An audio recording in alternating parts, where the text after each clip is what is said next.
بسم الله الرحمن الرحيم الحمد لله وكفى والصلاة والسلام على رسول الله وعلى آله وصحبه ومن والاه أما بعد رب يسر ولا تعسر وتمم بالخير وبك نستعين يا فتاح رب اشرح لي صدري ويسر لي أمري واحلل عقدة من لساني يفقهوا قولي رب زدني علما والحقني بالصالحين سبحانك لا علم لنا إلا ما علمتنا إنك أنت العليم الحكيم سبحانك لا فهم لنا إلا ما فهمتنا إنك أنت الجواد الكريم. Assalamu alaikum wa rahmatullahi wa barakatuh, sisters and brothers. Jazakumullah khairan for attending tonight. As we discussed this class will be every night or every evening from the 22nd all the way to hopefully the 2nd, if not the 3rd.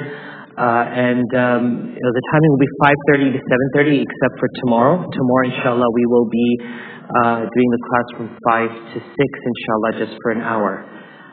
That being said, let me just fix one of my notes. Sorry. So we're not going to be using the projector today because today we're going to be discussing the life of Isa alayhi salam, and alhamdulillah, it's more of a story. So just sit back and relax and educate yourself on the life of a prophet that many of us may not know much about.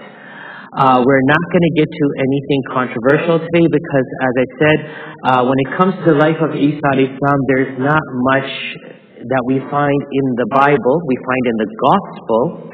But there's not much there that is contentious, but nevertheless we want to learn about it because it will help us understand the similarities of Prophet Isa alayhi salam with other prophets, and of course the struggles he had to undergo for the sake of Allah subhanahu wa ta'ala.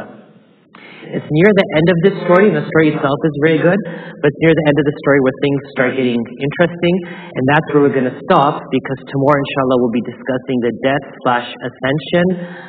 The crucifixion or the crucifixion is what's going to be a part of tomorrow's topic. We'll kind of expand on that on Sunday, inshallah. Before we do so, and before we go into the third part of our series, which is the life of Isa alayhi salam, anyone have any questions or thoughts or concerns? Please feel free to ask. Aside from that, I think today is just going to be self-explanatory. We'll just be listening, inshallah. Yes, brother? Yes, the homework. Thank you.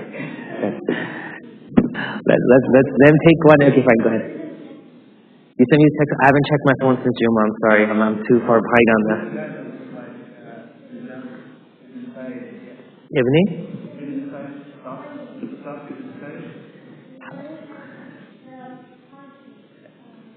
The Protestants?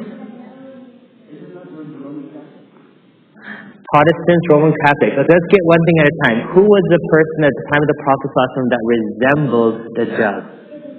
Ibn Sa'id? Anyone else? Okay, alhamdulillah. Everyone's got that, mashallah.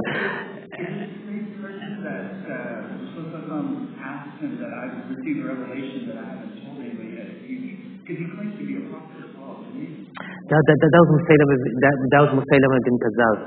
Yeah, that's it. Yeah, alhamdulillah. No, it's going to be a story today, so we're fine, inshallah, alhamdulillah. Okay, so that's done. Perfect.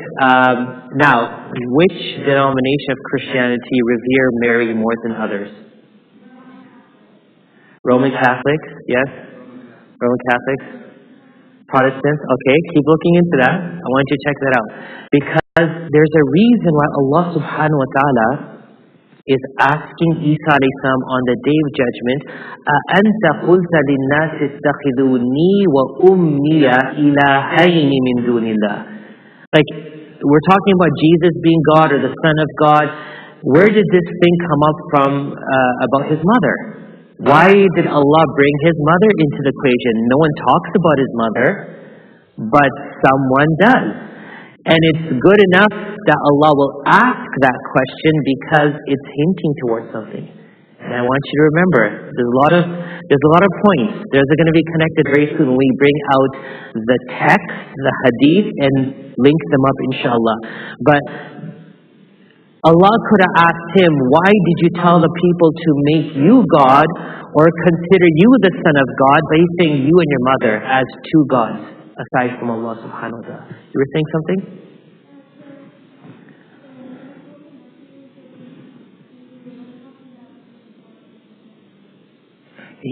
Martin Luther King was talking about the importance of Maryam alayhi salam, yes. So talking about the importance is fine. There's, of course, a lot of people do, discuss the importance of Maryam alayhi salam, and we're going to go to her today, because when we're talking about the life of Isa alayhi salam, I think it's important to go from the beginning. Is everyone okay with that? We're going to go from the very beginning. Most of it's going to be from the Islamic text, and a lot of the elaboration in the Islamic text has been extracted from the people of the book. So the details of stories, we'll find it inshallah from both the people of the book and also from the Quran and the Hadith. But mashallah, it's a very wholesome, and it gives a nice picture to the story. So without further delay, we'll go into that inshallah. So we got one answer. Let's keep on looking into the Protestants or the Roman Catholics. We're kind of tipping right now. I feel I'm just going to say a thing, but inshallah, I want the research, inshallah. Keep in mind, everybody, there's no audio recording, video recording, or discussion of what we're doing in this class. We are not doing this class to put down any religion or put down any people or to incite violence or war or hatred towards anyone. We are solely doing this because we want to educate ourselves, and when we educate ourselves and we know where we stand, we will have a clear picture of what we need to do or not do in our life, inshallah. Does that make sense? So we go on, inshallah. Recapping as we always do, we recap on the 3 important reasons why we're doing this. Could someone tell me number 1? What are we trying to bring clarity to? Yes. Isa alayhi salam and God. Basically, who is Isa alayhi salam from all angles? Isa alayhi salam is the God, God is the Isa alayhi salam. Today we're going to kind of touch on the Trinity, because we already talked about from the Bible, there was no concept of the Trinity, and the concept of the Son and the Father was more metaphorical, not literal, but that was a translation. We'll go into that inshallah in light of the Quran today. So we want to know who Isa alayhi salam is. And what's the second thing, sisters? Sorry? Gog and Magog and Dajjal. We heard both, right? So Gog and Magog, who are these people that are going to go into hell in large numbers, and that Adam alayhi salam will be told to throw them in, which means that they are his children. They're humans, right? Adam alayhi salam is being told, that means there's a connection. Also Dajjal, who is he? Because he is assumed to be the return of Christ for the Christians. He is the Messiah for the Jews, and some think of him as a blessing, some think of him as a curse, as a Muslim. So we want to know that based on the story that I told you yesterday, the hadith of how Jesus, peace be upon him, will come down. And it's interesting that Isa alayhi salam, when he comes down, he's going to come down to the minaret. And he's going to call out from the minaret for help. Now, this was a prophet of Allah. He performed great miracles. But he's going to be on the minaret. Hey, send me a ladder. I need help. Someone bring me down. And they're like, who are you? And I'm Isa, the son of Mary. Well, if you're Isa, son of Mary, you came all the way there. Why couldn't you come to the ground? You understand? Why didn't the angels just drop him off on the ground? Why did they leave him on the minaret? We'll talk about that. It'll come up inshallah. And it's the masjid in Damascus, and of course inshallah I'll bring that up inshallah in tomorrow's segment. But it's a masjid in Damascus in Syria. And keep in mind, interesting thing, brothers and sisters, when the Prophet alayhi salatu wasalam is prophesizing this, and he's saying this, and he's pointing north to Sham, to Syria, and saying that Jesus will descend on the minaret, I think it's the eastern minaret of the White Mosque in Damascus. Syria was under Roman rule. It was a Christian country. There wasn't a single mosque there. Okay? Just keep that in mind. He is prophesizing, and today the mosque is there. It's been there for a while. And Syria is a Muslim country. So it's amazing when we look at how far from the prophecies where nothing was understood. Imagine the Sahaba at that time. Jesus would come to the mosque, like there's no mosque there. There's nothing. But this was the purpose of the prophecy. It means something. So These are the three things, of course: Jesus descending, confronting the Antichrist, taking him back towards Jerusalem, killing him there, Gog and Magog coming out, emerging, and of course then Isa taking whatever's left from the world. And we couldn't finish it off yesterday. We were talking about the great smoke, but whatever's left of the population, Isa will take them to the top of a mountain, and then Allah subhanahu wa ta'ala himself, remember this, Allah himself will deal with Gog and Magog. Not even Isa will deal with them. Isa will say, go. Allah will tell him, go. Just retreat. Go to the mountain and just wait. And it's the interesting story which will make this whole thing meaningful at the end of our series when we put the dots together, that we will find out that who Gog and Magog truly has beef with. And how Allah is going to take care of them. And how their death will be such massive, like the numbers. When Allah will tell Isa to come back down, there will be bodies everywhere and the stench will be nasty. Allah will send rain, and before that Allah will send birds. Ka'asnimatil bukht. The necks will be like the camels. Right? Like a pelican, but like an extra large size of it, right? And they're going to scoop them up and eat them up, and Allah will clean the earth. And so that's something to keep in mind. Yes?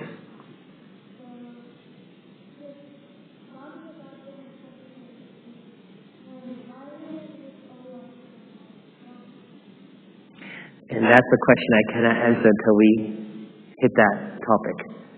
Why is Allah going to take care of them, and why didn't Isa take care of them? You'll understand, inshallah.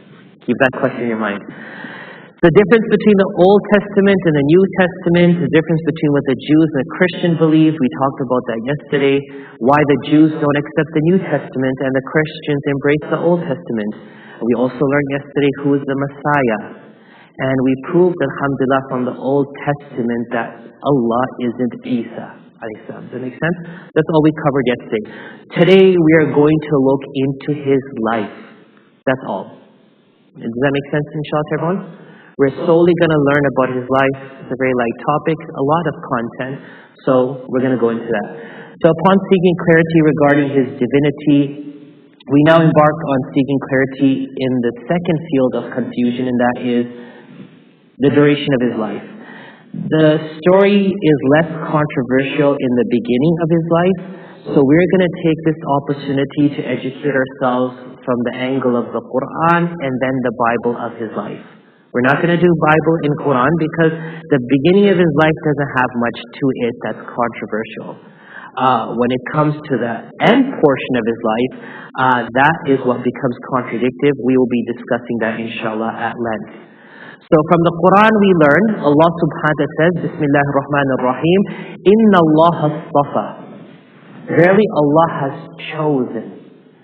Muhammad's name is also Mustafa. Right? Mustafa means the chosen one. Allah has chosen. Inna Allah astafa Adam wa Nuh wa ala Ibrahim wa ala Imran ala al-alamin. This is a very bold and deep statement. Allah saying, I've chosen Adam. I chose Adam. What's so amazing about Adam? That Allah chose him. Allah chose him because he's the first human being. Allah chose him. Nuh alayhi salam, what's so unique about him? Because he was 3 prophets after. One Adam and 2 Sheeth and Idris and then Nuh alayhi salam. What do you mean by he's chosen? Well, Nuh alayhi salam is known as Adam Thani, the second Adam. Does anyone know why he's the second Adam? The Great Flood. And? You said the same thing, right? The Great Flood? So when the flood occurred of Nuh alayhi salam, the entire world, everyone listen to me, the entire world was flooded. There's not a single place that was not affected by the flood of Noah. And that is why Nuh alayhi salam said to his son, jump in. And what did his son say? I will go to the mountain, even the mountains. It passed the top of Mount Everest. Keep this in your mind. The flood of Nuh alayhi salam killed everything and everyone except for the pairs of animals and the people he brought on board. Okay? So life re-began from Nuh alayhi salam. That level of punishment was never seen. People talk about the punishment to the people of Lut alayhi salam. That's nothing compared to the flood of Nuh alayhi salam. So Allah chose Adam, He chose Noah, He chose the family of Ibrahim. What's so unique about the family of Ibrahim alayhi salam? Well, Ibrahim alayhi salam, as we call the Abrahamic faith, from one side, Ismail alayhi salam, 13 generations later, is the Prophet Muhammad sallallahu alayhi wasallam. And from Isaac or Ishaq is, of course, Musa alayhi salam, Isa alayhi salam, in the whole 9 yards. So his family was instrumental in branching the faith. Everyone's good so far? Adam, Noah, and the family of Abraham. Now, who's the family of Imran? Maryam alayhi salam's parents are like, why in the equation? Like, we're hearing all these amazing stuff here, right? Adam alayhi salam, Nuh alayhi salam, Ibrahim alayhi salam's family, and Imran's family. So two individuals and two families. We know Ibrahim alayhi salam's family. What's so big about Ali Imran? What is the good thing here? Allah's pointing out something. So we have to kind of listen to that. When Allah puts a family in that same level, that the family of Ibrahim and the family of Imran, ala al-alameen, on the world, Allah has chosen them. They are a role model. They are a sign. They are a guide to something. What is it? We're going to find that out today, inshallah. Allah subhanahu wa ta'ala declared that He had elected Adam alayhi salam. He talked about the family of Ibrahim alayhi salam, and of course the family of Imran, who are the parents of Maryam alayhi salam. Muhammad ibn Ishaq states, and this is his family tree before Ancestry.com was created. His family tree is Imran bin Bashim ibn Amun ibn Misha ibn Husqiyya, ibn Ahriq, ibn Muhtam, ibn Azaziyya, ibn Amisa, ibn Yamish, ibn Ahrihu, ibn Yazim, ibn Yahfashat, ibn Isha, ibn Iyam, ibn Rahbam, ibn Dawood. I'm sorry I could not use a projector today. But I'll send it to you, inshallah. This is from the books of tafsir that we find that Imran, and you also find it in a compilation of the story itself, that Imran is from the progeny of Dawood alayhi salam. Okay? So there's some connection here that Allah subhanahu wa ta'ala is trying to tell us. Who is this family? Let's dig deeper. Everyone knows Zakaria alayhi salam? So Zakaria alayhi salam's wife had a sister. The sister's name was Hannah. Hannah married Imran. Is it getting interesting? Zakaria alayhi salam's wife's sister name was Hannah. Hannah married Imran, who was a leader of the Israelites. They got married, they were childless for quite a while. Whenever Hannah saw another woman with a child, she would long for her own child. She wanted to have her own child. Years passed, but she never lost hope. She believed that one day Allah subhanahu wa ta'ala will give her a child. What happened was that she made a commitment to Allah subhanahu wa ta'ala. She said, "Oh Allah, I want a child, and if you give me a child, I will commit this child to your house in the temple of Jerusalem." We talked about the temple yesterday, right? "I will sacrifice a child," meaning I will dedicate this child to your temple. So Allah subhanahu wa ta'ala granted her wish.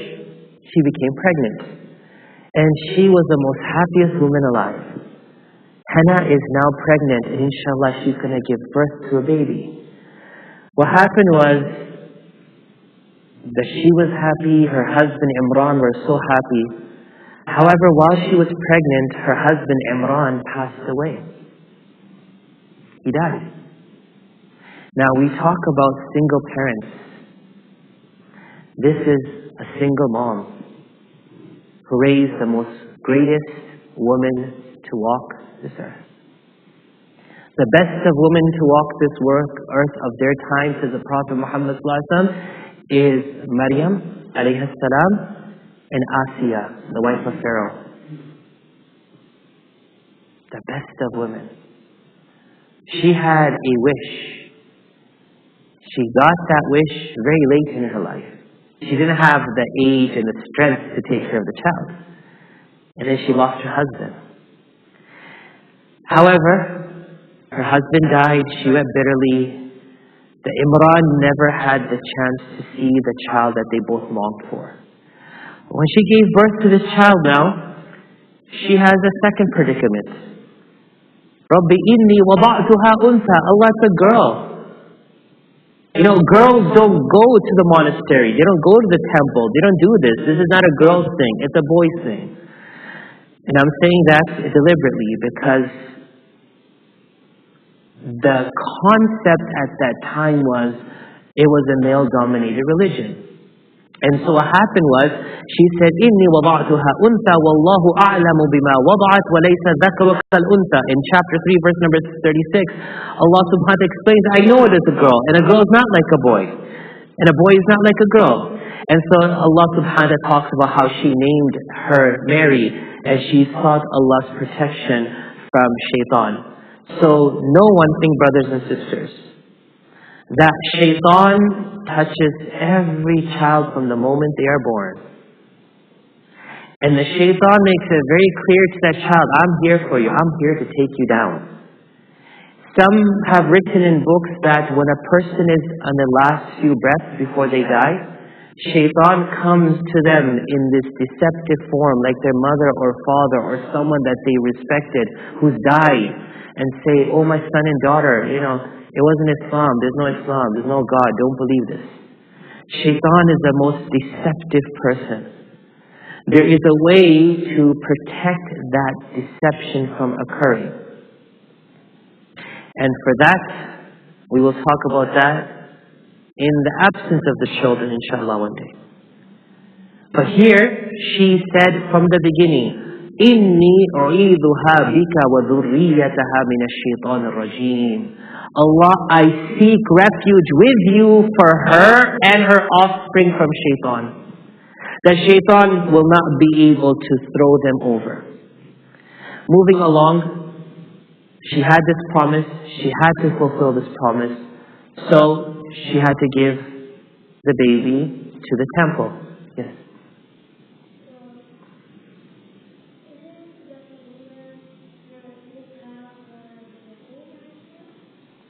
Zakaria's child was Yahya.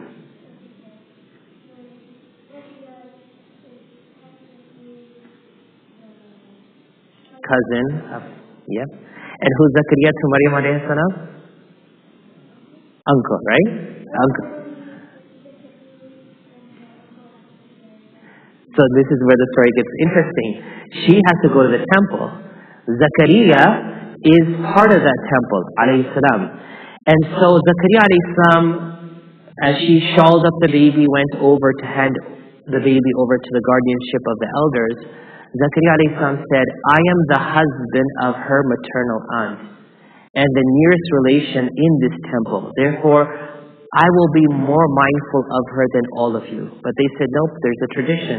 You cast your lot. They throw a pen or something and they take it out. Whoever's name comes out. You know how we do, put like pencils or something or sticks or straws, So the straws, they had to cast a lot. No, that's the way we do things. We have to do it accordingly. Zakaria alayhi salam said, look, I am the uncle, but they said, we're going to do it. But alhamdulillah, as they casted, as they drew the lot, it came in the name of who? Zakaria alayhi salam. So now Zakaria alayhi salam is now taking care of his niece. And he wanted to make sure that she was protected. So he built for her a room in the temple, a separate room. And Zakaria alayhi salam spent time with her, teaching her, guiding her, and she grew as a devout servant of Allah subhanahu wa ta'ala, glorifying Allah subhanahu wa ta'ala day and night. Now, one day when Maryam alayhi salam is in the temple, an angel confronted her in the form of a man. She was scared. She said, I seek refuge with Allah from you if you fear Allah. He said, Ana Rasulu Rabbik, I am a messenger from the same Lord, to announce that you have the gift of a righteous son. Li ahaba. Remember this. The Quran, every word is either clarifying something, or it is answering a doubt, or it is changing a misconception. This child was gifted. It wasn't conceived the human way. You understand? It was gifted. لِأَهَبَ لَكِ غُلَامًا زَكِيًّا, so I can gift to you a righteous son. And so to eliminate any muddling up of the text or misinterpretation, she said, how can I have a son when no man has touched me and I'm not unchaste? The angel answered, it will be as your Lord said. This is easy for Allah subhanahu wa ta'ala. وَكَانَ أَمْرًا مَقْضِيًّا, in chapter 19, verse 18 to 21 is this encounter. And he says, وَكَانَ أَمْرًا مَقْضِيًّا, this decision has been decreed by Allah. It's done. This is not a choice or selection. It's done. Yes.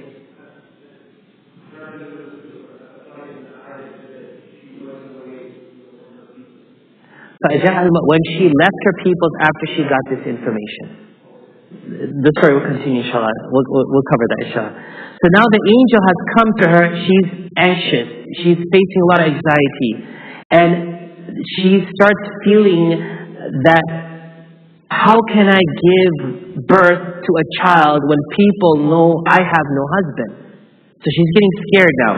And now she starts feeling the kicking of the baby inside of her. So with this heavy heart, she left the temple and she went back home to the city that she was born. Does anyone know which city that was? The city of Nazareth. She went back to Nazareth, where she wanted to avoid the public. And she settled in a simple farmhouse. But the fear and anxiety did not leave her. She was from a noble and pious family. Her father wasn't an evil man. Her mother wasn't an impure woman. So how can she prevent people's tongues from wagging about her honor? You understand? People's talk is people's talk. You know, this accusation that Jesus was the Son of God was created by one person. Someone can create an accusation or a saying, and millions can catch on to it. Someone could say, this person here is a thief, right? It takes one person to start something, and the whole community will know, hey, stay away from that person, they're a thief. But then it will take a million people to fix that one person's mistake. Make sense? Allah subhanahu wa ta'ala never called Isa a son. He never said, you are my son. And Isa never said he is God. And that is what Allah says, وَلَا تَقُولُوا ثَلَاثَ إِنْتَهُ خَيْرًا لَكُمْ. Stop continuing this rhetoric that has no basis. It's baseless. Stop it. إِنْتَهُ خَيْرٌ لَكُمْ. It's better for you. Because what you are practicing and what you believe that's been propagated to you, and you are propagating to other people, it needs to stop. So she was worried of what people would say, and it would smear her parents, it would smear everyone. Imran is dead. He can't defend himself. You understand? This is a very touching time for her. So now, with this heavy womb now, she was still really worried, so she left Nazareth. And she didn't go far that, of course, the pains of childbirth began. She sat down against a dry palm tree, and she gave birth to, who everyone? Isa alayhi salam. Now she's looking at this beautiful baby. She's seeing the baby. And the hurt is still in her that how can I explain this baby has no father? So she said the following words. Ya laytani mittu qabla hadha wa kuntu nasyan mansiya. I wish I was dead before this whole thing happened. I wish I had vanished into nothingness. I was a nobody. Because now her pain for herself and her parents has converted to the baby. What are people going to say about a baby that has no father? We're living in a time where it's normal to have a child and not know who the father is. Look how fast and look how society has changed in 2 millenniums. In Islam, to know who you've come from is part of what we call nasab. You need to know your hereditary, your family tree. Everyone should know their family tree. Muhammad ibn Abdullah ibn Abdul Muttalib, the whole family tree could go all the way to Adam alayhi salam. It's recorded. Ibn Abdul Munaf, ibn Qusay, the whole thing is written. Everyone should know their father. Look at the world today. No one asks who's the father. And here she's saying, how will the child live a life when people say he had no father? So anyways, going back, she heard a voice. Grieve not, your Lord has placed a rivulet below, and shake the trunk of this tree from which ripe dates will fall. فَكُلِي وَاشْرَبِي وَقَرِّي عَيْنًا. Eat and drink, regain the strength that you have lost, and be good of cheer. For what you see is the power of Allah subhanahu wa ta'ala. This dry date palm, remember she laid down next to a dry date palm. And now Allah is saying, the voice is saying, shake it and dates will fall. A miracle is happening in front of her. That Allah has brought life to this tree again and the dates are ready for her. Okay? And Allah subhanahu wa ta'ala told her through this miracle that she's okay. Brothers and sisters, sometimes in life things get tough. Remember, Allah will give you signs so that you know things are okay. It's never a dead end. It's never the end of life. Always take hope in the plan of Allah subhanahu wa ta'ala. It was a sign of her innocence and purity.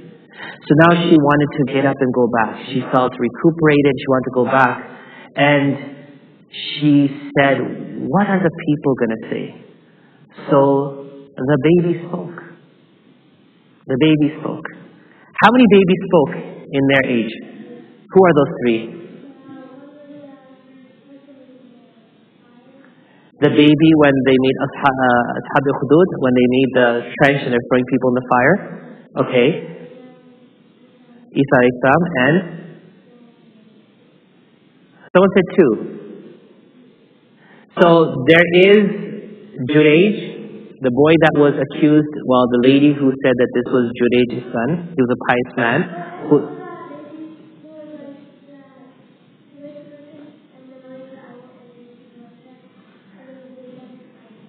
Well, that's one, but the hadith has recorded the three.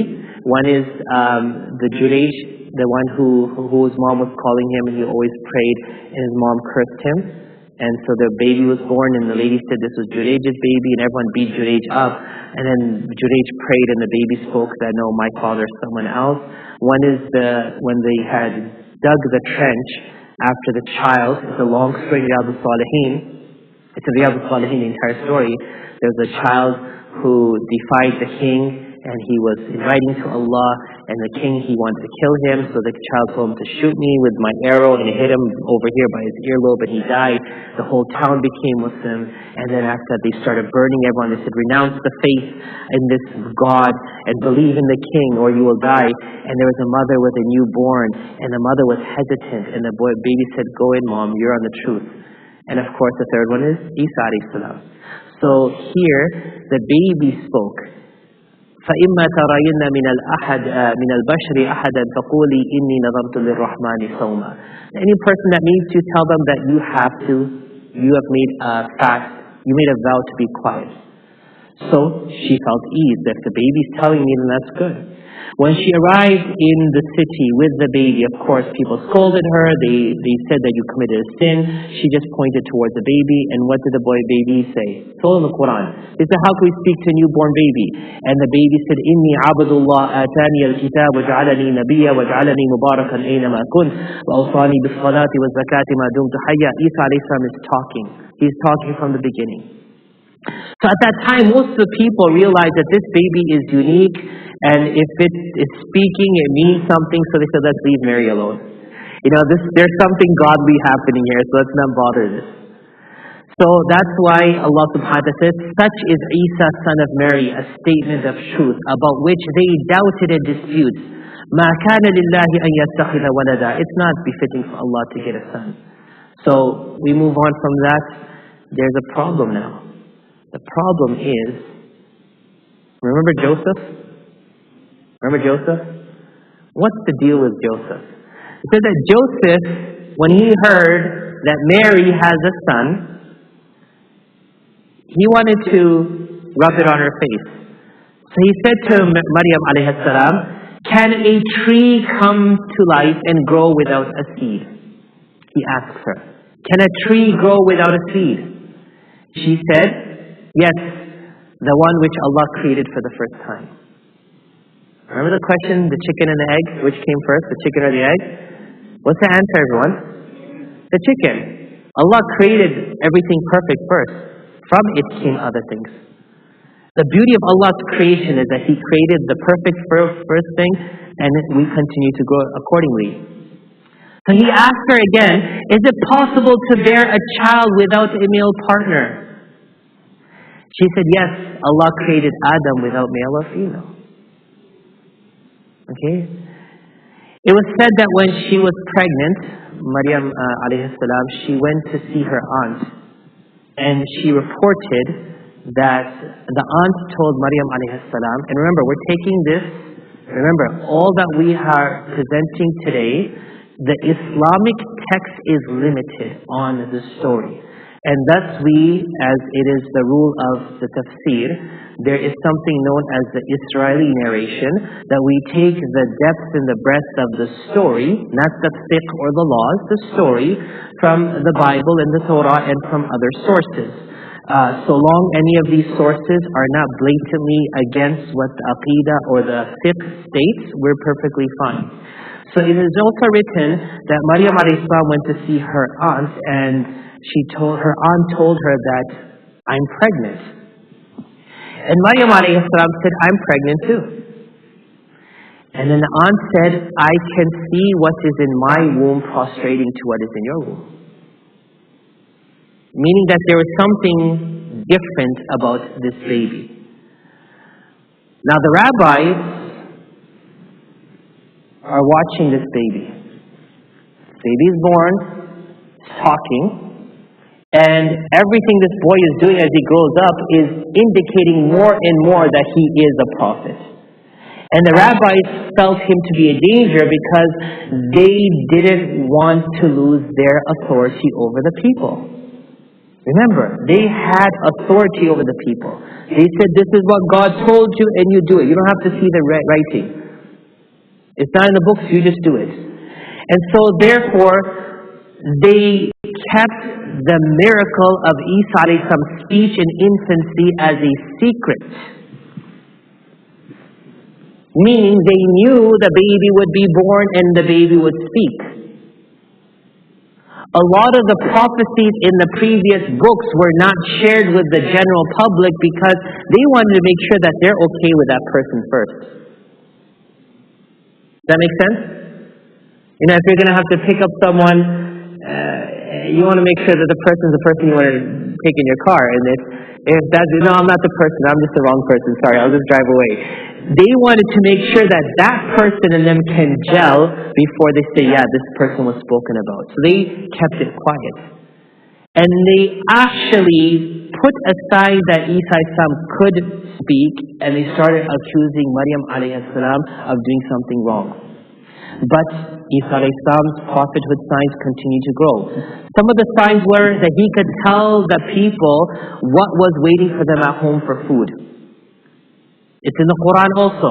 What food is at home waiting for them, and what they had hidden, where they had it hidden. He was 12 years old. Remember, this was still a young age. He could even tell them what they had eaten. When he was 12 years old, he went with his mother to Jerusalem. He wandered into the temple and joined a crowd of people listening to the rabbis, the Jewish priests.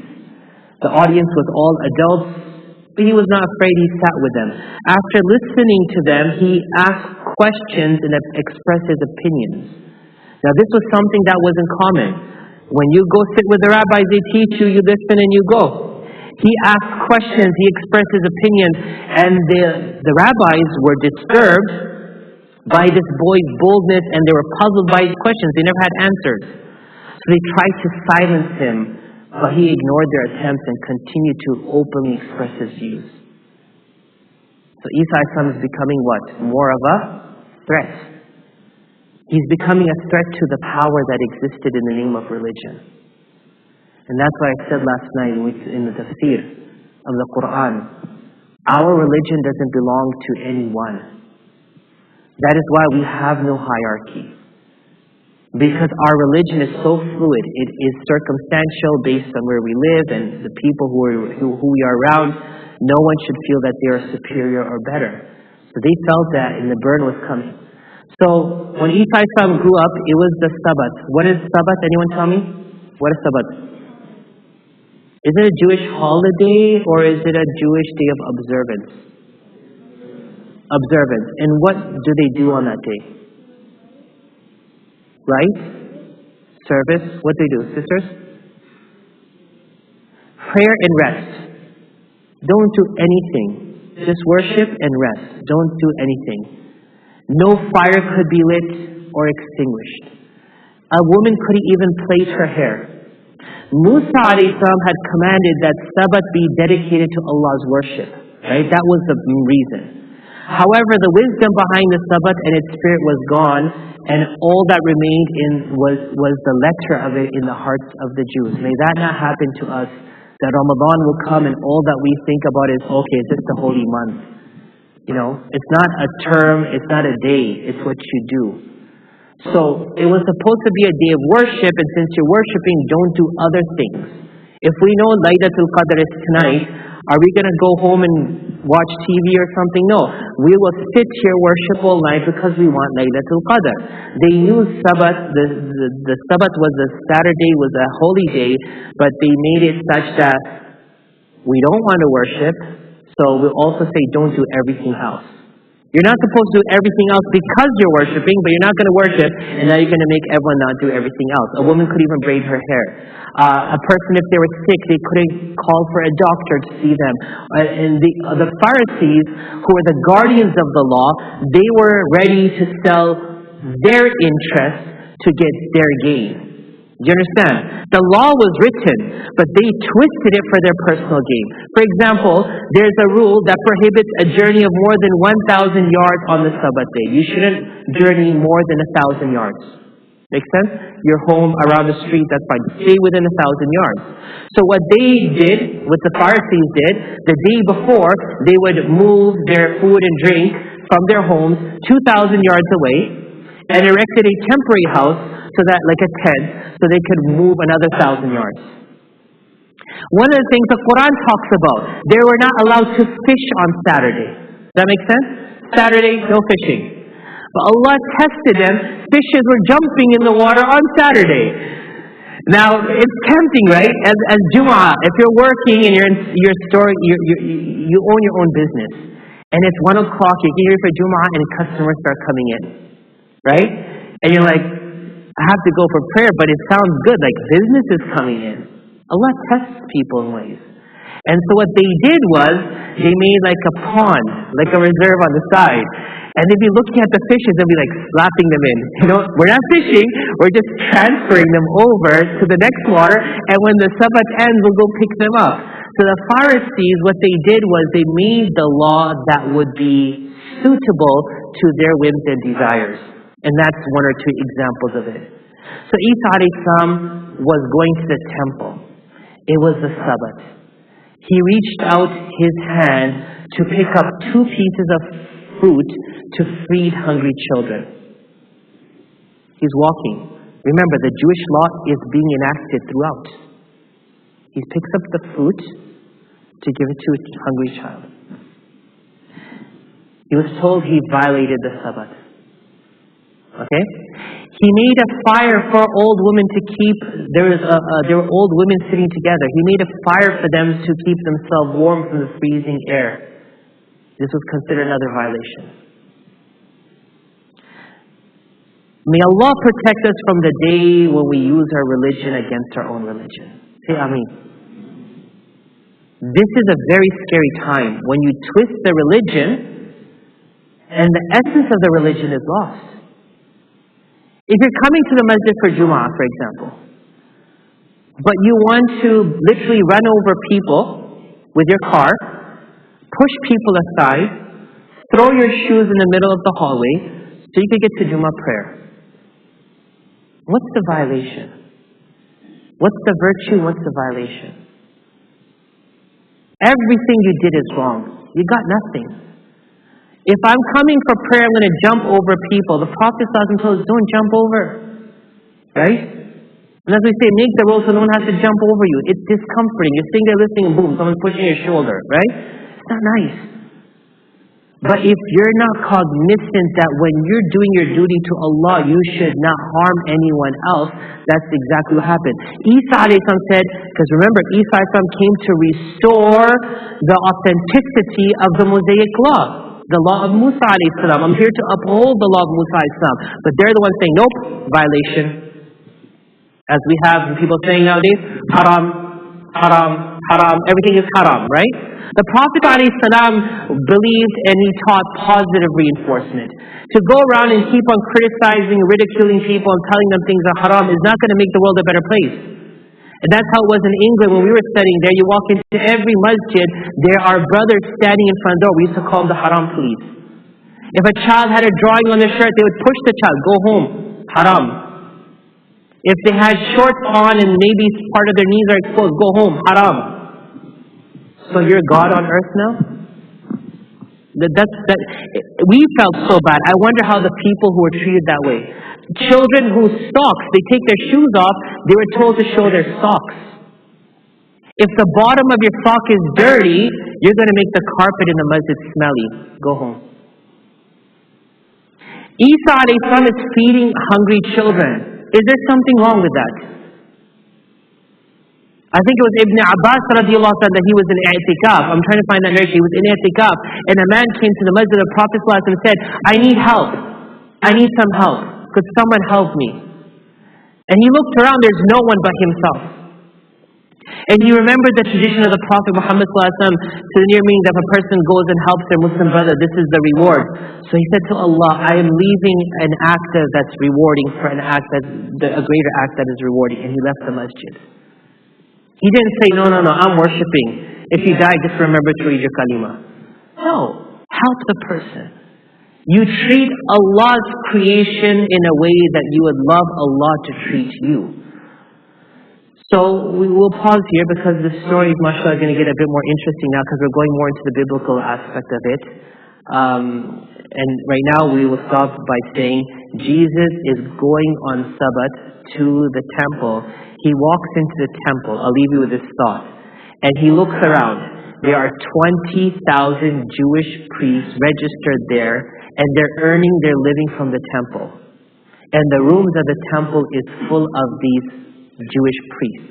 We'll pause here and see what they were doing in the temple and what was happening in the temple. May Allah subhanahu wa ta'ala give us the ability to reflect on these things and give us the ability to take a lesson from this. Ameen ya Rabbil Alameen. Azan inshallah. Anyone want to call Azan? Whoever you are, you can say.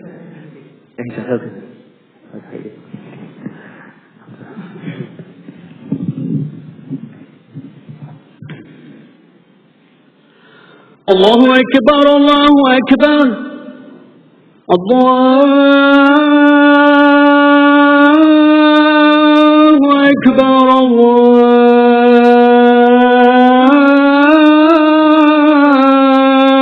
Akbar. أشهد أن لا إله إلا الله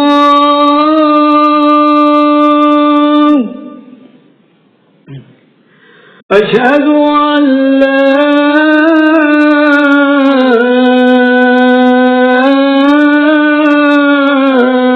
إله إلا الله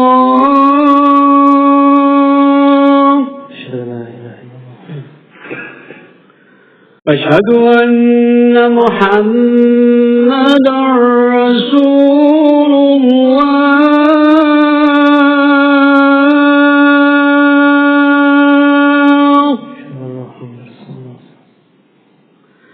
أشهد أن محمدا رسول الله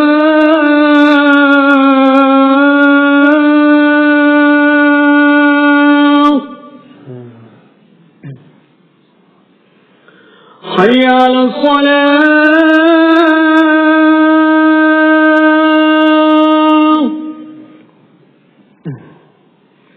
حي على الصلاة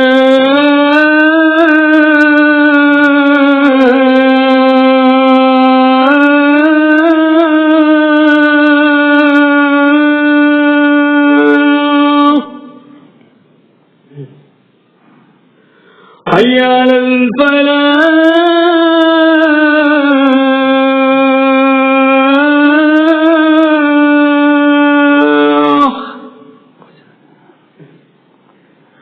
حي على الفلاح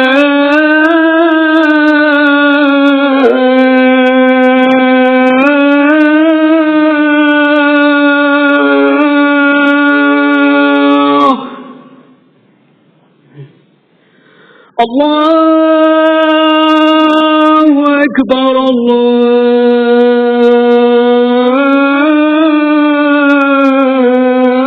الله أكبر لا إله إلا الله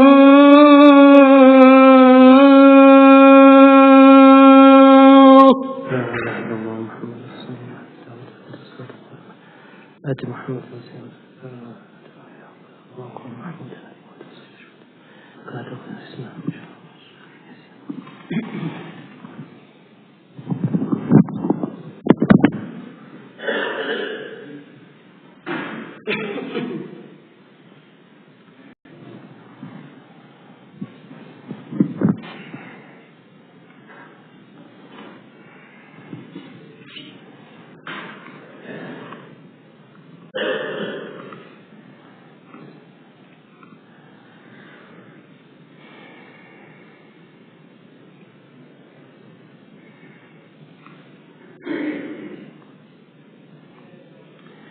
بسم الله الرحمن الرحيم نحمده ونصلي على رسول الكريم. Inshallah, we're going to continue with our class today. Alhamdulillah, today we are talking about the life of Isa alayhi salam, and both from the Quranic and biblical perspective. As stated before, a lot of what we have in regards to the intricacies of his life is only limited to what we see in the Quran. We see some things in the Hadith, and then of course when we put the stories together with the people of the book, then we get more of a wholesome story. So long these stories or whatever we are trying to put together does not impact the aqidah, the faith, the core tenets, or the laws and the rules of the religion, it is okay to explore that. So what happened was, it's the Sabbath. Isa alayhi salam has already he's done 2 violations on the way to the temple. He walks into this temple and he sees that in the temple there is more priests and less visitors. A temple is a place where people come, a sanctuary where they come to learn and they come to understand and they come to get an answer for their problems and to pray.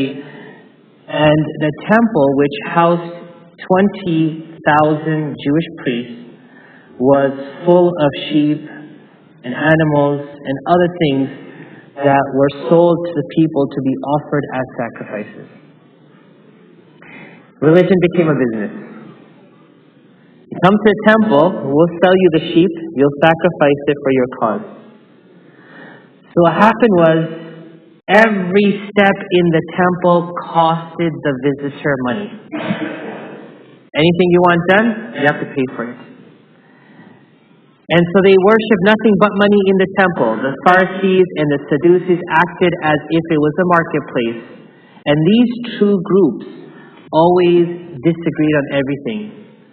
So Isa alayhi salam followed the scene with his eyes and observed that the poor people who cannot afford the price of a sheep or a dove were swept away like flies by the Pharisees and the Sadducees. Jesus was astonished why the priests burnt a lot of offerings inside the temple while thousands of poor people were hungry outside. You buy the animal, you burn it. It's devotion to God. You know, in India there was documentaries have been done also, and again, we're not here putting down religion, but people who donate milk to their gods, that milk goes on the streets, it goes down the gutters. So the question is, what are we doing in the name of God? What are we doing in the name of Allah subhanahu wa ta'ala? These stories are essential. Of course, the course is different, but it's essential to understand that religion isn't a business, and nor should religion be in the hands and the power of a few. And so Isa alayhi salam, again, vocal, very clearly articulating his concerns, not shying away. He didn't understand why this was the case. On that night of the Sabbath, two of the prophets, John and Zakaria alayhim as-salam, were killed by the ruling authority. The ruling authority on that night killed Zakaria alayhi salam and John. And at that night, Allah revealed to Isa alayhi salam to start calling the children of Israel towards the worship of Allah subhanahu wa ta'ala. So Isa alayhi salam, yes?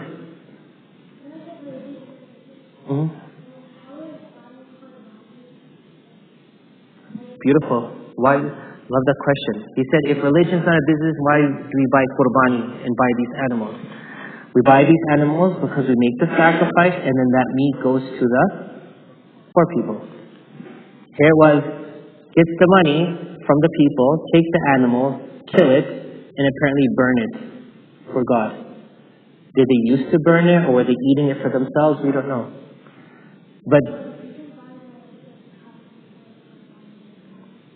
you can buy it yourself, kill it, and then feed yourself, feed your family, feed people. In Saudi Arabia, they have 3 major slaughterhouses, and when all the people in Hajj do qurbani, it goes close to almost 30 countries. The meat is taken and distributed to give to the poor people. So Hamza, that money that you spend for the sake of Allah is actually helping someone somewhere with that. And there's no control of a few people on the whole thing. Right? So what happened was, Isa alayhi salam came to denounce what? The practices of the Pharisees, and to reinforce the law of Musa alayhi salam. It was an age of materialistic and luxury worship of Allah subhanahu wa ta'ala, where the people who had that power were considered more noble than the deeds that were performed. So Isa alayhi salam is now facing a battle with the people. What happens is he made the Jews understand that the 10 commandments had more value than they imagined. For example, the 5th command says, do not kill someone. Right? The 5th command says, do not kill. But that means do not kill them psychologically and spiritually also. The 6th commandment says, do not commit adultery. Do not commit adultery.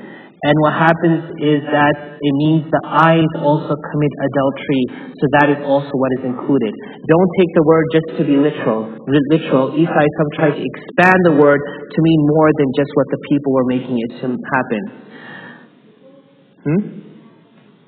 To patch up those loopholes that people were using, yes. And to bring back and restore the authenticity of the Mosaic law.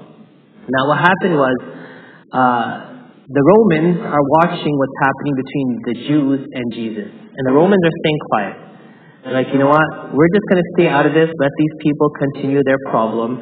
And they didn't want the Jews to come back because the Romans were occupying the Jews at that time. However, the priests started to plot against Isa alayhi salam. They wanted to embarrass him and prove that he had come to destroy the Mosaic law. The Quraysh wanted to destroy Muhammad's legitimacy by proving him wrong from religion. You understand this? So they had to use religion to put him down. They couldn't say, well, according to our logic and our gods, you're not right. According to your God and your word and your book, you're not right. And that is why they went on the quest to the Jews. Famous story. They went and met with some of the pioneer Jewish rabbis and said, this guy here claims to be a prophet. How can we prove him wrong? And they said, well, ask him 3 questions.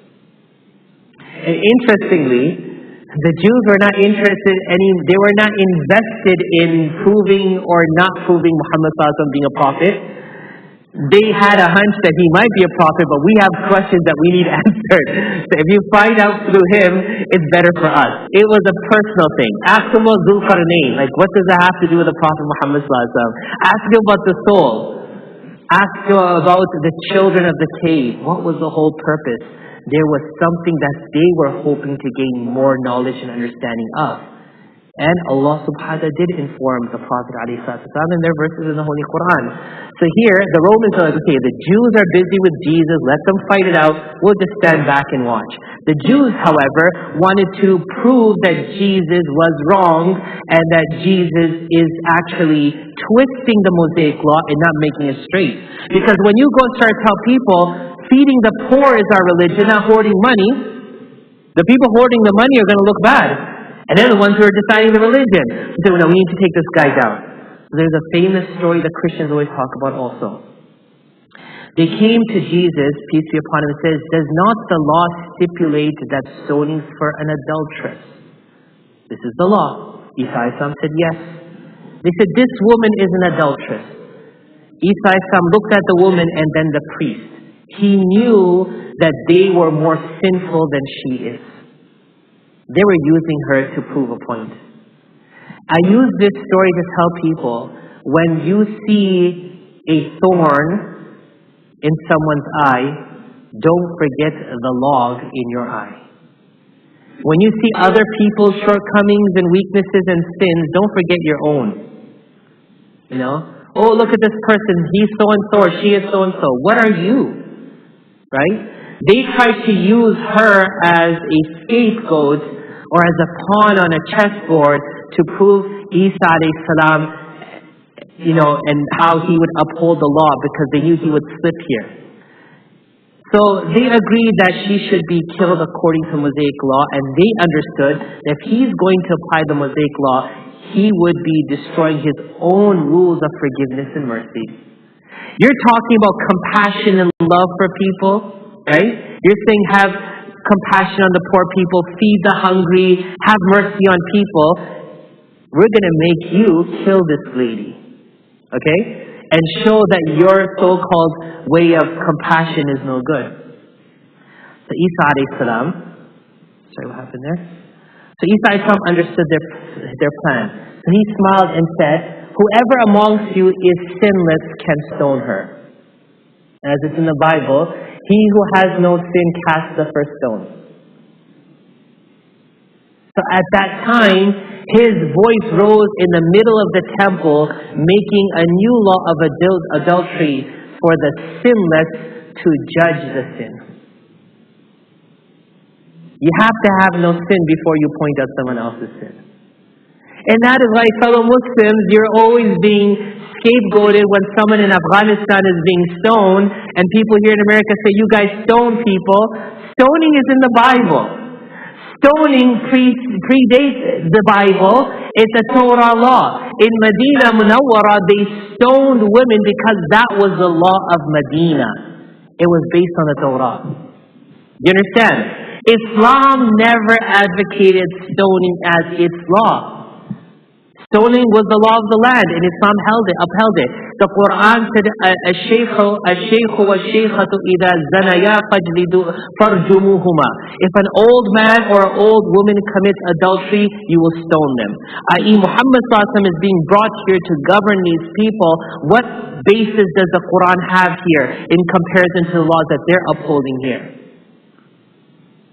So the Quranic law kept it very, very tight. That if an old person commits adultery, then trying to make it not happen. But of course, the verses was abrogated, and it was brought forth with azaniyatu wazani fajlidu kulla wahidin minhuma mi'ata jalda. That if any man, any woman commits adultery, they will be flogged. So we know that in Medina there was 3 cases of women being stoned at the time of the Prophet Muhammad ﷺ. Each of those women, they testified on themselves. Each of those cases were self-testification. One of them was a woman who testified on herself. And we know that story. It's a very long story. And if we have time, we might go through it at the end of this. So At that time, Isa alayhi salam is now in the temple, changing the laws back to the law of Musa alayhi salam. And now the priests that were fearing him see that this person is going to take them down. Isa alayhi salam continued his mission. He had divine miracles. Some Quranic commentators say that Isa alayhi salam brought forth people back to life from the dead. And it's in the Quran, وَأُحْيِي الْمَوْتَى بِإِذْنِ اللَّهِ. I bring the dead back to life with the permission of who? Everyone? Allah subhanahu wa ta'ala. It's nothing about him. It's who he was propagating, Allah's message. Who he was promoting, Allah, that allowed him to perform these miracles. So it is written that Isa alayhi salam, some Quranic commentators say that Isa alayhi salam brought 4 people back from the dead. A friend of his named Al-Azam, an old woman's son, and a woman's only daughter. These 3 had died during his lifetime. Okay, everyone's with me on this? He brought 3 people back to life. Have you seen that video of the guy in South Africa who brought a guy back to life? Do you see that? It was this priest trying to prove that he is something. He made this guy lie down in a coffin and he made him wake up, and apparently, he woke up, he was like shaking and everything else. Just one of those tricks or whatever it is, one of those phony people. But Isa alayhi salam, he brought 3 people back to life that died in his lifetime. The Jews saw it and they said, you only resurrect those who've died recently. Perhaps they only fainted. Good case. They're creating doubt and suspicion, right? Anything that you can do to create doubt and suspicion in religion is a good thing, right? Because you are derailing the person's legitimacy and you're pushing them away. So they asked him to bring back to life Sam, who was the son of Nuh alayhi salam. So he asked them to show him his grave. The people accompanied him there. Isa alayhi salam asked Allah the Exalted to bring him back to life. And behold, Sam, the son of Nuh alayhi salam, came out of the grave gray-haired. Isa alayhi salam asked him, how did you get gray hair when there was no aging in your time? Remember one thing I said many months ago? I think I said in a khutbah. Not just that they lived a long time. Every nation, every people had a blessing. When they lost that blessing, no one in this world will ever get that blessing. You understand that, right? Any blessing that Qawmi Aad had, Qawmi Samud had, any blessing any people had. Musa alayhi salam's people got food from heaven, yes or no? Right? It was a gifted, granted thing. It was a given to them. Man in Salwa was there everywhere. Like McDonald's and Starbucks is everywhere, right? It was everywhere for them. The clouds shaded them when they walked outside. But their kufran and ni'am, their rejection of the blessing, Allah took it from them and took it forever from this earth. That's why Isa is asking for the table to come down. In Urdu we call that Manga Mu'jiza. It's something the Prophet asked for because the people wanted it, hoping that this would reaffirm their faith in Allah subhanahu wa ta'ala. But does anyone see food from heaven anymore? No. Once Allah took it, it's gone. At the time of Nuh alayhi salam, one of the things was they were not aging. It wasn't something. So he said to him, how did you get gray hair when there was no aging in your time? He answered, O Spirit of Allah, O Ruhullah. Isa, what is he? Ruhullah. I thought that the day of resurrection had come. From the fear of that day, my hair turned gray. Subhanallah. Again, stories that bring about a lot for us to reflect on. Now, half of the beginning part of this story was Quranic, now it's a lot of biblical. I'm going to bring some collaboration with the Holy Quran. Remember Allah subhanahu wa ta'ala in the Quran. Remember when Allah would say to Isa alayhi salam, O Isa son of Mary, this is in the Quran, remember my favor to you and to your mother, when I supported you with Ruh al-Qudus, Jibreel alayhi salam, so that you spoke to the people in the cradle and in maturity. And when I taught you writing and hikmah, the power of understanding, the Torah and the gospel. And when you made out of a clay as if it was a figure of a bird by my permission, and you breathed into it and it became a bird by my permission. You're drawing the figure by whose permission? Allah's permission. And it's becoming a bird by whose permission? Allah's permission. And you healed those born blind and the lepers by whose permission? Allah's permission. And when you brought forth the dead by whose permission? Allah's permission. And when I restrained the children of Israel from you, when they resolved to kill you, since you came unto them with clear proof, and the disbelievers amongst them said, In hada illa sihrun mubin, this is just evidence of magic. This is nothing else. Another verse in chapter 5, verse 110 to 111, Allah subhanahu wa ta'ala says, when i.e. Allah, put into their hearts, in the hearts of the disciples of Jesus, to believe in me and my messenger, and they said, we believe and we bear witness that we are Muslims. The term Muslim isn't exclusive to us, brothers and sisters. The Christians were Muslims, the Jews were Muslims. The term Muslim means someone who submits to the word and will of Allah subhanahu wa ta'ala. So just keep that in mind. Almighty Allah also revealed, and Allah taught Isa alayhi salam the book, the Torah, the Hikmah. He taught him the book, the Hikmah, and the Torah and the Gospel. In last verse of the Holy Quran, last two verses, Allah subhanahu wa ta'ala will say, Allah subhanahu wa ta'ala made Isa alayhi salam say to the children of Israel, I've come to you with a sign from your Lord, that I designed for you out of clay as it were the figure of a bird. And I breathe into it and it becomes a bird by Allah's leave. And I heal him who is born blind and the leper, and I bring the dead to life by Allah's leave. And I inform you of what you eat and what you store in your houses. How old was he when he was doing that? 12 years old. He would tell people what they were going to go home and eat and what they had hidden in their house at what place. He didn't go into the house. There was no internet. There was no 5G internet. There was no security system that he was hacking into the cameras and watching. He knew these things. Right? Surely therein is a sign for you if you believe. Don't believe in me, believe in Allah subhanahu wa ta'ala. And I've come confirming that which was before me of the Torah, and to make lawful to you part of what was forbidden to you. And I've come to you with proofs from your Lord. So fear Allah and obey me. فَاتَّقُوا اللَّهَ وَأَطِيعُونَ إِنَّ اللَّهَ رَبِّي وَرَبُّكُمْ فَاعْبُدُوا هَذَا صِرَاطٌ مُسْتَقِيمٌ. Allah is my Lord and your Lord, so worship Him alone. This is the straight path. We're almost done, inshaAllah. And so what happened after that? Isa alayhi salam, there's a few more verses where Allah subhanahu wa ta'ala says, وَمَكَرُوا وَمَكَرَ اللَّهُ وَاللَّهُ خَيْرُ الْمَاكِرِينَ. What has happened now? Isa alayhi salam is posing a threat to what? To religious power. And he's restoring what? The Jewish rabbis, yes, the religious power. And what is he trying to restore? The sanctity of religion. They're not liking it. So they had plotted to kill Isa alayhi salam, and Allah had a plan also, and Allah is the best of planners. So Isa alayhi salam continued to put his head down and call creation to the law of the Spirit, which what it was called, and he was trying to take care of the poor, the wretched, and the downtrodden, the people who were looked down upon. And when Isa alayhi salam looked at his followers, that's all they were. You know, the Prophet ﷺ said that فَإِنَّكُمْ تُرْزَقُونَ وَتُنْصَرُونَ بِضُعَفَائِكُمْ. Isa ﷺ got his help from Allah with the poor people around him. And you, the Ummah of Rasulullah ﷺ, are sustained and helped because of your poor people. The day we shun poor people from our circles, from our society, from our community, from our masajid, we have lost what? Allah's help, and we've lost our sustenance. Because Allah gives you because of those who are poor amongst you.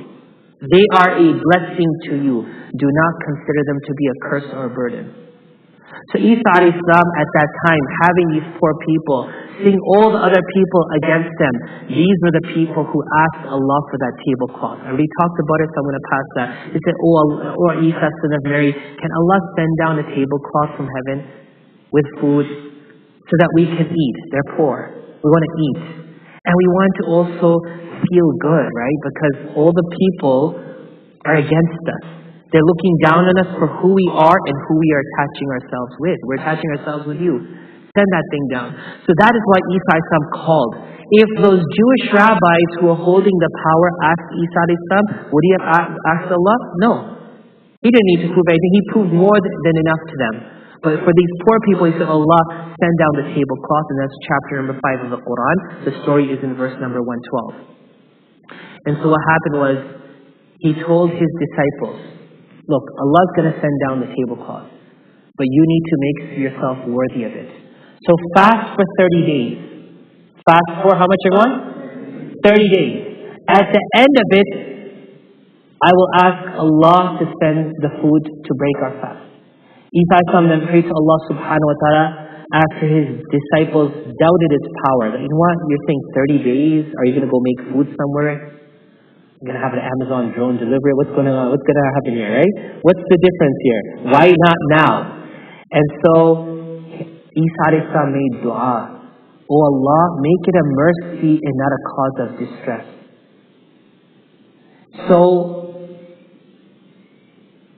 Isa alayhi salam then made dua, and this dua fell from the sky in his hands, covered with a napkin. Isa alayhi salam fell into sajda. And his disciples also fell into sajda. They smelt the fragrance of that napkin. They never smelt anything like that before. And Isa alayhi salam said, and I quote you his words, the one who is the most devout and most righteous may uncover the table. Open the table now. The table has come down. So that we may eat and thank Allah subhanahu wa ta'ala for it. They said, O Spirit of Allah, you are the most deserving. So Isa alayhi salam stood up. Good etiquette for us here. He performed wudu. He performed ablution. He prayed to Allah. Then he uncovered the table. And behold, there was a roasted fish. The disciples said, O Spirit of Allah, is this the food of the world or of the paradise? Isa said to his disciples, did not Allah forbid you from asking questions? You wanted it, Allah said, don't question, I'll send it down. So don't ask these questions. It is the divine power of Allah who said, be and it is. It is a sign from Allah subhanahu wa ta'ala. And He warned you of a grave punishment if you question. That's why in every story of prophets, like the people of Salih alayhi salam, when they asked for the camel, they got the camel. But when you disrespect what you get from Allah, after asking Allah for it, you're calling upon yourself big trouble. That's why you should never ask Allah for things. Allah, give me this, give me that. Say, Allah, give me goodness in what you have given me. Give me barakah in it. Give me contentment and satisfaction with it. Don't ask Allah for things. Because if Allah gives it to you and you're ungrateful, many people ask for a certain spouse. I want to marry that person. I want to marry a person like that. Allah may give you that person or someone like that. If you are ungrateful by being disrespectful, then the punishment of Allah is severe. So what happened was 1,000 people ate from that dish, from that tablecloth. And they were not exhausted from it. A further miracle is stated that the blind and the leper that were eating from the food became cured just by eating that food. SubhanAllah. That day of the table became one of the holiest days for the disciples of Isa alayhi salam. And later on they forgot it, and they forgot the miracles, and so they worshipped Isa alayhi salam as a god. Okay? The Sanhedrin, who are the highest judicial and the fuqaha, council of the Jews, said that now Jesus is bringing food down from heaven. You know, first he's standing up to us, he's questioning us, he's disrupting us, he's challenging our ways, he's bringing people to life from the dead, right? People who like him are around him, and now God is bringing food down for him from heaven. So they began to meet. It's like the Supreme Court, if you understand, right? A body, a power. And they said that we need to kill this guy now. The plan took a new turn. When Jesus failed to when the Jews failed to stop Isa from making his call, the chief priest held a secret meeting to agree on the best way to get rid of Jesus. While they were in such a meeting, one of the 12 apostles of Jesus, Judas, which we're going to talk about tomorrow, the story gets nice from tomorrow, Judas went to them and asked, what will you give me if I bring Jesus to you? They are making a plan that we need to kill this guy. I'll bring it to you. One is person making a plan, I need to buy a burger for dinner, right? And one person, I'll bring the burger to you. Grubhub, right? I'll bring it to you. Isn't that easier? I'll just bring it to you.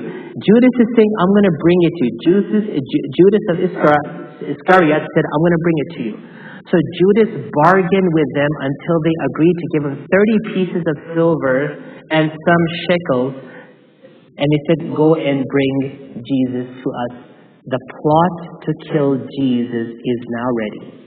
Okay? And that's what we're going to discuss tomorrow solely from the Bible. Because tonight we will conclude what the Quran says. Because we know from the Quran Jesus was not killed. Was he killed? Is he dead? Was he put on the cross even if he didn't die? We know this is a no. The cross is a symbol of torture based on the history. So we respect anyone who wears the cross. That's good for them. That's their religion. But know for yourself that the cross is a symbol of torture and punishment. Fir'aun, he was one of the first ones to start the cross. What does the Quran say about the Pharaoh? Dhul Awtad. He was known as a person of nails. The first thing he would do to people he hates, he would nail them down. He did it to Asiya also. And she said to Allah, I'm ready for anything so long you promise me a house by you in paradise. رَبِّ ابْنِ لِي عِنْدَكَ بَيْتًا فِي الْجَنَّةِ وَنَجِّنِي مِنْ فِرْعَوْنَ وَعَمَلِي. Now the question here is a beautiful dua. I want to go off of this for a second. She said, oh Allah, make me a house in paradise, right?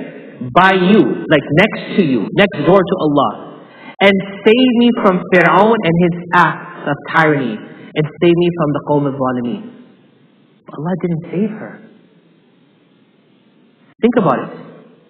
She was nailed down and she was killed. So anyone could use this Quranic verse and say, Allah didn't listen to her. Allah didn't come to her aid when she needed Him the most. Are you all with me on this one? This is a very logical question, remember. Because how can you prove that Allah is going to give her a house in paradise when Allah didn't even help her on this earth? Like Allah could have said, Bismillah, move. Like, He could have made her disappear or would have killed the Pharaoh or something. Because it was that the Pharaoh couldn't touch her. That's one thing we know. Whenever the Pharaoh wanted to have intimate relationship with her, she was like a piece of wood. He couldn't touch her. Allah preserved her body from the Pharaoh touching her. She was just a wife, an image. There was nothing physical between the two of them. But here when she made dua and he killed her, Allah still helped her. وَنَجِّنِي مِنْ فِرْعَوْنَ وَعَمَلِي meant that, oh Allah, may not this trial be such that it takes me away from you. She never denounced her faith. She never said to the Pharaoh, oh, it's hurting so much, stop now, I'm your wife now. I denounce Allah. No. The physical eyes see what was happening. The books have recorded that she was killed. But where was her soul? Where was her heart? Where was that peace? You will never know that. We as human beings see with one eye, and that is the eye of the body. There's eyes of the heart. Do you all believe that? ولكن تعمل قلوب ولكن تعمل فإنها لا تعمل أبصار ولكن تعمل قلوب التي في الصدور. Your eyes will become blind. Your heart will become blind. And so people can see someone, oh, they're in a bad situation. They're suffering. A lot of people say this word, suffering. Ibrahim a.s. was in fire, but he says the eyes may see suffering, but he was having the best time of his life. Right? So don't ever see someone and say, this person used to pray in the masjid all the time and they're in the hospital dying of cancer. They're suffering. What has Allah done to them? No. Remember, Allah knows and they know, you don't know.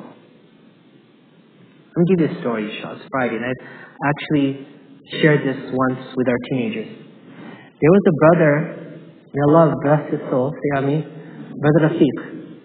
He was one of the founders of the masjid I was imam at 8 years for. He was such a nice person that anyone who comes to the small town of Port Charlotte, he would give them his home. Take my home, stay here, whatever you want. A very generous, kind, loving person. A person whose father and him established the masjid, they took care of the masjid, they helped in the building of the masjid financially. Allah had blessed them with a lot of wealth also.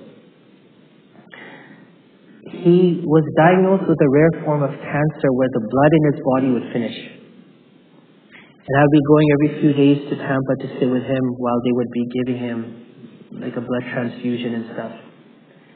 And I would see him suffering. I say, why is this man suffering for? He's such a good person. His whole life he did good. Why is he suffering? And so the day that he passed away, I was right next to him. I was with him from the morning. And I can tell you, I've stood by a lot of people when they've died. Alhamdulillah, I think it's a blessing. And I can kind of suss out that moment when that transition begins. Where the eyes look up and where a sense of serenity passes the body. And in the midst of his pain, he started smiling and he breathed a nice breathe. And you could see that this was his final moment. And it was in that minute or so that he passed away. He passed away with some type of illness that even Moffitt, the Cancer Research Hospital in Tampa, he was a real unique case for them. They wanted to understand what was this thing to him. When he died, we transported his body back to Port Charlotte. The next day was Janaza. Our masjid, mashallah, is fairly big. It accommodates 350 people. It's not big as this, of course. But our community is not even 200 people. If you bring everyone, including the snowbirds, it's not even 200 people. It's a small community. And that day was the first time in my 8 years I saw that masjid full. It was full throughout. The masjid was full, the rotunda was full, the house next door was full. People who were Muslims and non-Muslims, people came and gave their testimony. How this man selflessly helped them and took care of them. A man who spent in a way that the right hand spends and the left hand doesn't know, or the left hand spends, the right hand doesn't know. After his janazah, that's I think one of the few times I think that the police had really blocked off the roads. Because we go on the highway, we go 2 exits down, we exit to our cemetery. Brother Rafiq, rahimahullah, he had land off the highway. He used to own a lot of land. And one of his lands were leased by FEMA after Hurricane Charlie in 2004, and they housed hundreds of families in trailers after the hurricane devastated that area. And so after they had left, that land had a lot of cows. And it's just a whole bunch of cows. You drive down, you can see cows on both sides. Now I want to tell you the word of an Italian New Yorker from the funeral home who's not Muslim. Because maybe I could say I was seeing things, but this man who was driving the hearse saw the same thing. As we drove down the highway to the cemetery, the cows on both fields, on both sides of the highway, came running forward. They lined up by the fence, and their heads were bowing down. Now, I stayed quiet because I'm seeing this. You could see dust and smoke as these cows are running. Because the soul is traveling and the angels are traveling with it. So we don't understand this unseen world. It's a discussion that we have once in a while. And when we got out, I was driving in my car. He came running up to me and goes, "Imam, did you see what I just saw?" I said, "No, what did you see?" All the cows came and lined up in a straight line and they were bowing down to him. I believe they were saying something. I said, "Possibly." It was a very hot summer, muggy day in Florida as usual. And the grave, they had to dig, and we have our own cemetery, mashallah. It's a very unique cemetery that in the midst of everyone's, it's a general cemetery. We have the far northwestern corner. We have trees, and no one beside us. There's a Christian denomination that believes in 6-foot burial, so they have a wall. Because in Florida, you can't go more than 3-4 feet. There's water. And so they made a wall so they could bury their people. So we literally have a whole section. And alhamdulillah, with the donations of one of our brothers, we have 400 plots there. Our community is small, but for neighboring communities, they could come and bury there also. It's a beautiful, serene garden. They dug 2-3 graves that day. In each grave there was water. And it hadn't rained for quite a while. And so we have to put the vault in, and when you put the vault inside the grave, and the water was hitting up against the vault, so it sounds like the ocean, like the waves are crashing. And subhanAllah, and Brother Kamil, who's a good friend of mine, his cousin lives here. Actually, his nephew lives down the road here. We both experienced at 2:30 in the afternoon, when the body was being placed, a cold air that you cannot describe. Colder than the cold air in this masjid at 9:30 before Taraweeh, but it doesn't chill your bones. And it was so comfortable. It came from the grave. And then few butterflies were flying, which was not common to that place. We saw so many miracles, so many signs from Allah subhanahu wa ta'ala, that truly those who are with Allah will go to Allah through the honor of Allah subhanahu wa ta'ala. And so remember one thing as you see this. Asiya was tortured by the physical eye, you'll see it. But she was in bliss and happiness. So never jump the gun by saying someone is suffering. Someone is being tested, but Allah subhanahu wa ta'ala may be with them closer than you can ever imagine. Coming back to this point here, that Judas said, I'll bring him. And the high priest tore his garment at the meeting. That meant that Judas has now denied Jesus and he's part of them. The priest had no authority to pass a death sentence at that time. So they convinced the Roman governor that Jesus was plotting against the security of the Roman Empire, and they needed to take action against him. And that's why the Roman governor had asked for Jesus to be arrested. The priest couldn't kill him at all. And if they did touch him, they would lose their legitimacy. So they created what? A story. That is what Allah says in the Quran. وَالْفِتْنَةُ أَشَدُّ مِنَ الْقَتْلِ وَالْفِتْنَةُ أَكْبَرُ مِنَ الْقَتْلِ. Killing is bad. You kill someone, it's bad. You're in Jahannam forever. وَمَنْ قَتَلَ مُؤْمِنًا مُتَعَمِّدًا فَجَزَاؤُهُ جَهَنَّمُ خَالِدًا فِيهَا. You kill a Muslim, you're in Jahannam forever. وَغَضِبَ اللَّهُ عَلَيْهِ وَلَعَنَهُ. Allah is mad with the person, He curses the person. Understand this? Here, they knew that if they were to kill him, their legitimacy in faith is gone. So what they do, they created a fitna. Hey Romans, guess what? This guy is one of us. Look, we just care about you. We want to make sure you guys are okay. And remember, the Romans were ruling the Jews. The Romans had the Jews in control. They're now telling him, he's conspiring to take you guys down.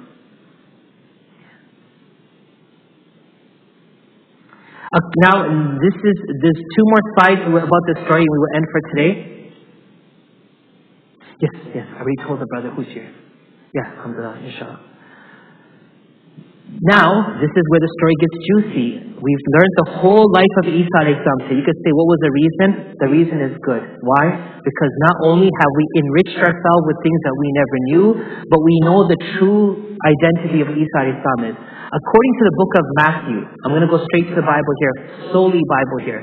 Jesus was arrested and the council of the high priest passed a death sentence upon him. Then they began insulting him, spitting on his face and kicking him.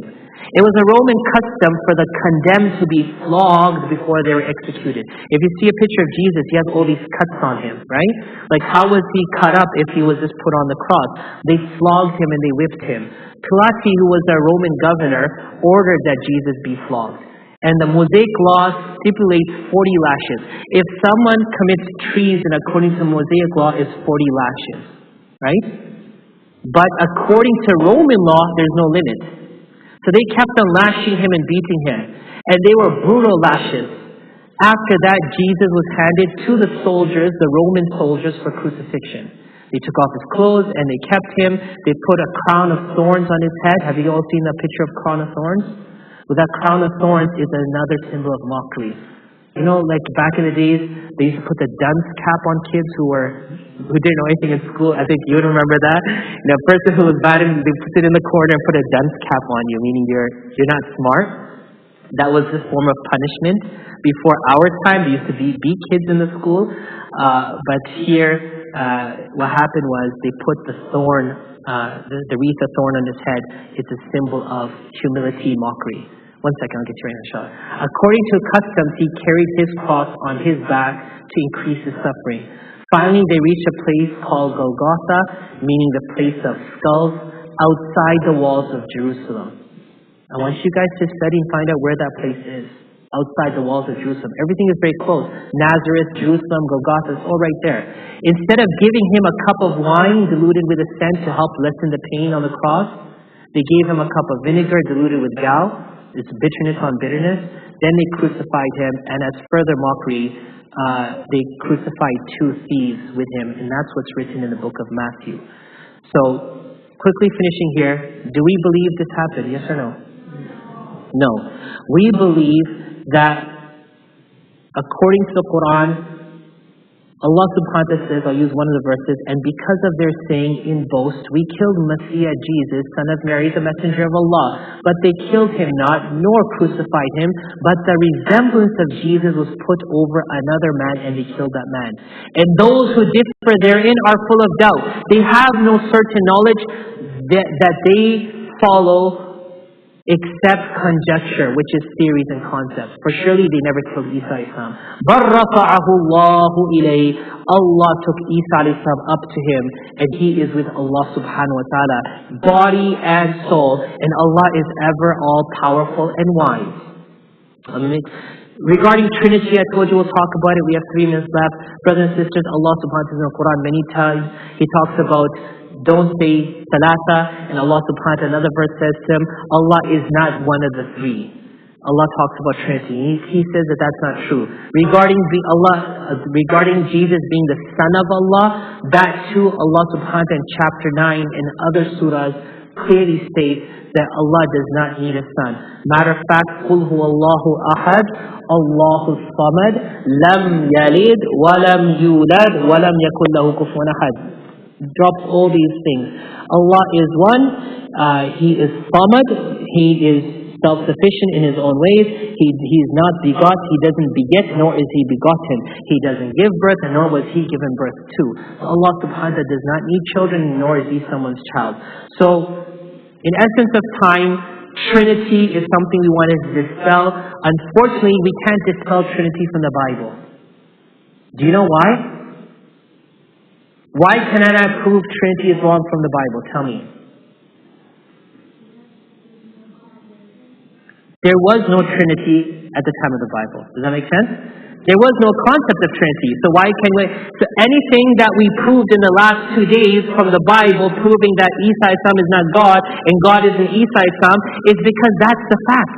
And the Bible will support that, the Quran will support it. But we can't talk about Trinity from the Bible is because the Bible didn't talk about it, because that didn't exist. And that is why the Quran said, we are revealing the things that you used to conflict about Bani Israel to give you more guidance and understanding. And one of those things was the Trinity concept. That's why we have to go back to the Quran. Regarding son, the Bible didn't say Jesus isn't the Son of God. Right?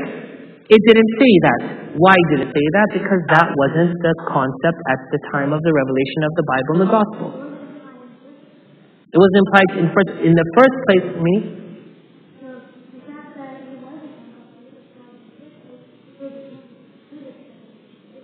Exactly, it wasn't even there. Correct. Conclusion now. 1 minute left, and I'll take your question. Alhamdulillah, yesterday we proved from the Old Testament that Allah isn't Isa alayhi salam. Today we explore the life and struggles of Isa alayhi salam. Tomorrow we'll continue with our 4th of 6 topics of Isa alayhi salam. Tomorrow we'll talk about the death and ascension, the crucifixion or the crucifixion. All this will be tomorrow. We'll start it. I'm not going to rush it. At 6 o'clock we will stop, and inshallah on Sunday we may redo it or finish the whole topic off, inshallah. Is that okay? Tomorrow's class starts at what time, sisters and brothers? 5 o'clock, inshallah. 5 to 6, only for tomorrow, inshallah. And then, inshallah, on Monday, we'll talk about this Judas issue. And then, why is Isa Islam going to come back? After talking about Isa Islam coming back, we're going to talk about Dajjal in 2 days. And then, inshallah, we're going to take 2 days to talk about Gog and Magog, historical and prophetic narrations. That makes 10. And then the last 2 days is where we're going to loop everything together, inshallah. We ask Allah subhanahu wa ta'ala to guide us, guide our hearts, guide our minds, guide our souls, guide humanity, and protect us from baseless accusations and claims, and also from being heedless in a state of ghafla, that we fail to understand that the Quran and Hadith is telling us something. We need to ask Allah and beg Him to remove us from a state of just saying, oh, these things are going to happen, and to realize what are the signs leading up to that happening. We ask Allah subhanahu wa ta'ala for knowledge from Himself. Ameen. We ask Allah subhanahu wa ta'ala for light and guidance from above. We ask Allah subhanahu wa ta'ala to guide us through the light of Islam and Quran, and to allow us to build a life of goodness, and to demonstrate that goodness for the entire humanity. We ask Allah subhanahu wa ta'ala to be a source of mercy and to benefit from His mercy. Ameen ya Rabbil Alameen. Subhana rabbika rabbil izzati amma yasifun. Wa salamun al mursaleen walhamdulillah rabbil alameen. You had a question, sorry. Flogging is when you whip a person. You use a whip and whip the person. You got that, inshallah? Wa yakum inshallah. We didn't use a projector today, so I don't think we need this.